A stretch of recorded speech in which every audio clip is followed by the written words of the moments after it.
Hi everybody, and welcome to the Doug Woods Show. I'm DJ Foster, joined by Grand Valley State head softball coach Doug Woods. Doc, thanks for joining me this week. Thank you. A lot of good stuff in store this week. You went 5-1 last week, all on the road, so it was a nice way to end the regular season. You're 41-11 on the year, 24-8 in GLIAC play. You're North Division champions. You have at least a share of the GLIAC title, depending on what Ashland and Wayne State do on Tuesday. Your 24 conference wins are the most you've ever had in a season here. You had 23 wins last year. That was the previous high. And you've won 40 wins in a season, or 40 games in a season for the 9th time. A lot of great accolades, and you ended the year or the regular season on a strong note. What are your kind of thoughts on everything?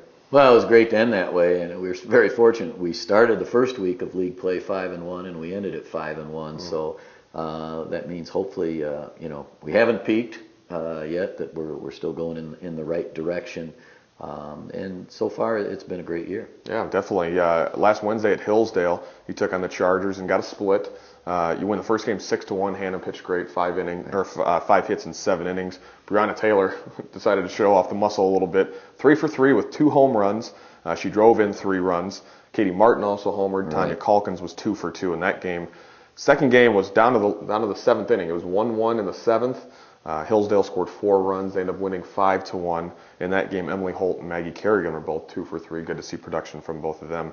Talk about the split against Hillsdale. You got a great one in the first one, and you held on until the 7th inning and just couldn't keep Hillsdale off the scoreboard. Yeah, the first one was great. Hannah pitched well, and the home runs. The one that Brianna hit took down a limb and a tree and then went into the pond about 50 feet beyond the left field fence. She really tattooed that ball. So we hit real well.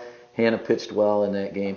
Second game, Kayla Hurd started. It was 1-1 through the 5th, and the coach was probably too smart for his own good. I thought, I'll bring Hannah back in here. She did well in the first game, and that didn't work out real well. Okay. Well, that happens. You at least got a split there. You took one of the 2 games from Hillsdale. Then you went up to Sault Ste. Marie for 4 games. You don't always get to go up there every year with the weather being as it is. But you win 6-1 in the first game on Saturday. Hannah, again, pitched great, 6 hits in 7 innings.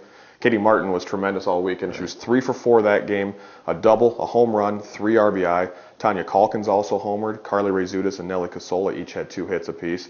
But then you get into the real interesting game on Saturday. You win 7-6 in 8 innings. Right. You trailed 5-2. Kaylee Bertram hit a 2-run homer to bring you back to within 5-5.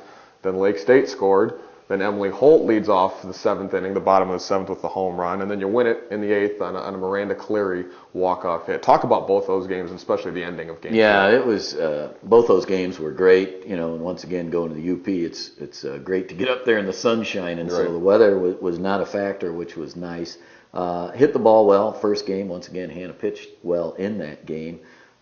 Second game, Kayla Hurd started, ran into some problems.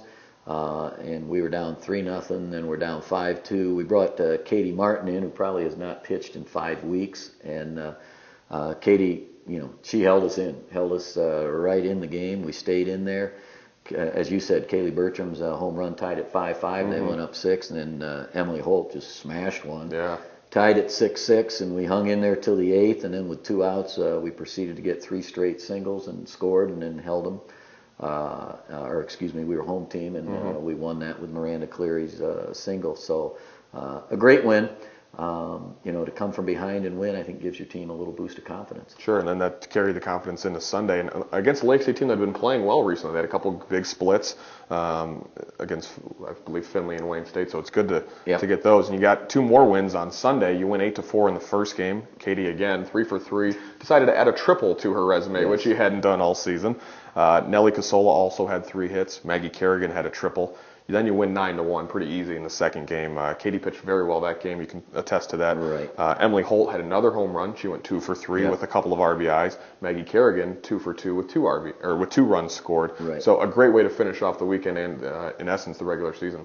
Yeah, we did well on Sunday. The only negative, if there is a negative, we didn't field the ball very well in the 8-4 game. I think maybe 1 or 2 runs were earned. Okay. So we've got, we can't rest on our laurels. We have to work on our defense. Those are things that you can improve on, and we'll get a little bit of practice this week, and we will do that.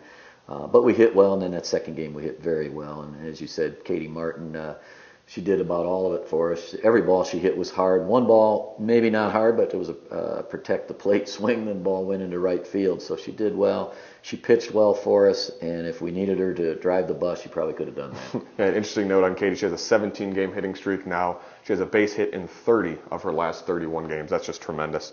So, Doc, you go into this weekend. It's finals week for your girls, so practice schedule might be a little bit altered, but you have the GLIAC Tournament coming up this weekend. Starts on Friday. We go Friday, Saturday, Sunday. You'll be the 1 seed in the North Division as the North Division champs. You don't know who you'll play yet. Looks like it'll be a wild card team, so you have to wait until Tuesday's games kind of work themselves out. But what are your kind of thoughts on the weekend and heading into the conference tournament? Well, final week is not the week you'd like to go into your conference tournament, but it is what it is. So we'll do nothing today and Tuesday. Wednesday we'll have just about everybody there for practice and hopefully get a good practice in. Thursday, once again, we'll probably do a lot of hitting and then hit the road down there. Not sure who we're going to play. If we end up tied with Ashland, there's about a 10-step criterion. It's over my head. I looked at it and said, nah, just let me know who we're going to play, and we'll show up at that time. So, but the girls, once we get finals finished, they're going to be excited going into league play, and it should be great. Yeah, sounds like a fun weekend. Could play as many as maybe 5 or 6 games this weekend, so definitely have the girls rested and ready to go. Right. Again, North Division champions, and you have at least a share of the GLIAC title. Congratulations on the success so far, and best of luck this weekend. Thank you. Thanks for watching the Doug Woods Show here on the Grand Valley Sports Network.